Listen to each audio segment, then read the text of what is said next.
കേരളം നാശത്തിലേക്ക് ഭരണാധികാരികൾ ഉണരുക.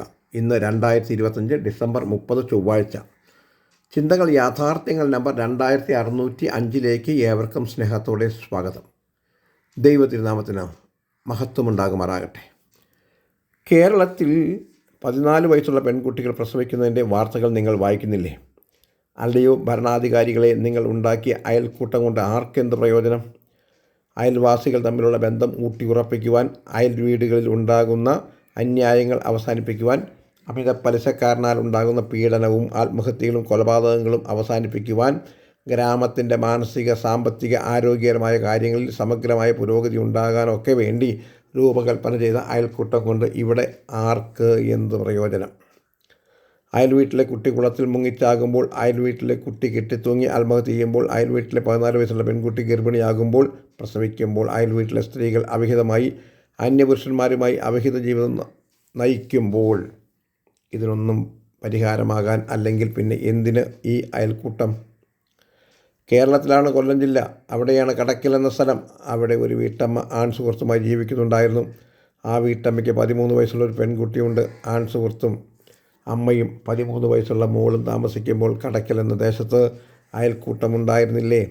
അംഗൻവാടി ഉണ്ടായിരുന്നില്ലേ? ആരോഗ്യ പ്രവർത്തകരായ ആശാ വർക്കർമാരും ഹെൽത്ത് ഡിപ്പാർട്ട്മെൻറ്റ് ഉണ്ടായിരുന്നില്ലേ? വാർഡ് മെമ്പർമാർ ഉണ്ടായിരുന്നില്ലേ? എല്ലാം ഉണ്ടായിരുന്നു. പക്ഷേ നിയമം ആ അമ്മയ്ക്ക് അനുകൂലമായിരുന്നു. അവൾക്ക് പ്രായപൂർത്തിയായിരുന്നു. പ്രായപൂർത്തിയായ ഏതൊരു പുരുഷൻ്റെയും കൂടെ താമസിക്കാൻ അവളെ നിയമം അനുവദിച്ചിരുന്നു. ഇതിനിടയിൽ അന്യ സ്ത്രീയുടെ കൂടെ അവിഹിതമായി ജീവിച്ച ഈ കാമഭ്രാന്തനെ ആരും തിരിച്ചറിഞ്ഞില്ല. അവളുടെ മകൾക്ക് 14 വയസ്സായപ്പോൾ ആ പ്രായപൂർത്തിയാകാത്ത മകൾ പ്രസവിച്ചു. ഇത് ഇവിടെ കേരളത്തിൽ നടക്കുന്ന ഒറ്റപ്പെട്ട സംഭവമല്ല. മറ്റൊരു സംഭവം കോഴിക്കോടാണ് നടന്നത്. 16 വയസ്സുള്ള പെൺകുട്ടി വീട്ടുകാരോട് പിണങ്ങി വീട് വിട്ടിറങ്ങി. നാട്ടിൽ കണ്ട 2 പേർ ചേർന്ന് ഈ കുട്ടിക്ക് ലഹരി കൊടുത്തു, മയക്കി പീഡിപ്പിച്ചു. എന്നിട്ട് കയ്യിൽ കുറച്ച് പൈസയും കൊടുത്ത് മടക്കി വിട്ടു. ഇന്ന് കേരളം ലജ്ജിച്ച് തലതാഴ്ചയില്ലെങ്കിൽ ലജ്ജിക്കാൻ ഇനി കേരളം ബാക്കിയുണ്ടാകില്ല. സൂക്ഷിക്കുക. ഇവിടെ തദ്ദേശ തെരഞ്ഞെടുപ്പ് കഴിഞ്ഞു. ഭരണം നിലനിർത്താൻ അവിഹിത കൂട്ടുകെട്ടുകൾ ഉണ്ടാക്കി രംഗം കൊഴുപ്പിക്കുമ്പോൾ ഭരണം കിട്ടിയ തിരുവനന്തപുരം BJP എതിർ പാർട്ടിയെ നാണം കെടുത്താനുള്ള പദ്ധതികൾക്ക് തുടക്കം കുറിച്ചു. അഴിമതികൾ പലതും പുറത്തു കൊണ്ടുവരും. മുൻ മേയർ ആര്യ രാജേന്ദ്രനിൽ നിന്നും പീഡനം ഏറ്റ യദു ഒരുപക്ഷേ സംരക്ഷിക്കപ്പെടും. നഗരത്തിൽ എല്ലാ ഇലക്ട്രിക് ബസ്സുകളും തിരിച്ചെത്തും. പ്രകൃതി സംരക്ഷിക്കപ്പെടും. പക്ഷേ എൻ്റെ ചോദ്യം ബാക്കി. തിരുവനന്തപുരം കോർപ്പറേഷൻ പരിധിയിൽ എത്ര കുടുംബങ്ങളിൽ സ്ത്രീകൾ ആൺ സുഹൃത്തുക്കളുമായി ജീവിക്കും? എത്ര പെൺകുട്ടികൾ അമ്മയുടെ ആൺ സുഹൃത്തിൽ നിന്ന് ഗർഭം ധരിക്കും? ഉണ്ടാകുമോ ഇതിനൊരു പരിഹാരം? ഉണ്ടാക്കുമോ ഇതിനൊരു പരിഹാരം? കേരളം പാപത്തിൻ്റെ കെണിയിലാണെന്നാണ് ഞങ്ങൾ സുവിശേഷ പ്രവർത്തകർ എഴുതുന്നതും പറയുന്നതും പ്രസംഗിക്കുന്നതും. പാപത്തിൻ്റെ പരിഹാരമുണ്ടാക്കാൻ ഓരോരുത്തരും ശ്രമിക്കുമ്പോൾ ഇരുട്ടിനെ മറയാക്കി, വഴക്കിനെ മറയാക്കി, അവസരങ്ങളെ മുതലെടുത്ത് വീട്ടമ്മമാർ ആൺ സുഹൃത്തിനെ തേടിപ്പോകുമ്പോൾ അവസരം കാത്തു കഴിയുന്ന കാമഭ്രാന്തന്മാർക്ക് ഇവർ ഇരയായിത്തീരുന്നു.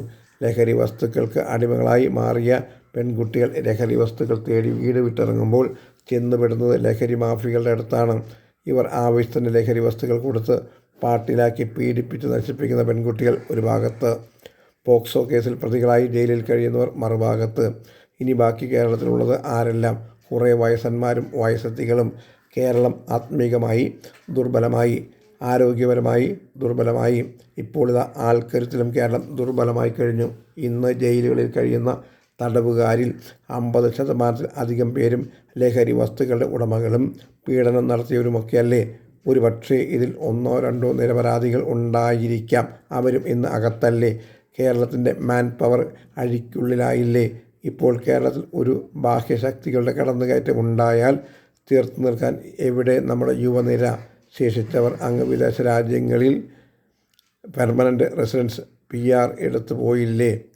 നിങ്ങൾ സമയം കണ്ടെത്തി ഗൂഗിളിൽ സെർച്ച് ചെയ്ത് ബൈബിളിലെ ശമൂവേൽ എന്ന പുസ്തകങ്ങളിൽ 2ാമത്തെ പുസ്തകം എടുത്ത് അതിലെ അധ്യായം 13 മുഴുവനും വായിക്കുക.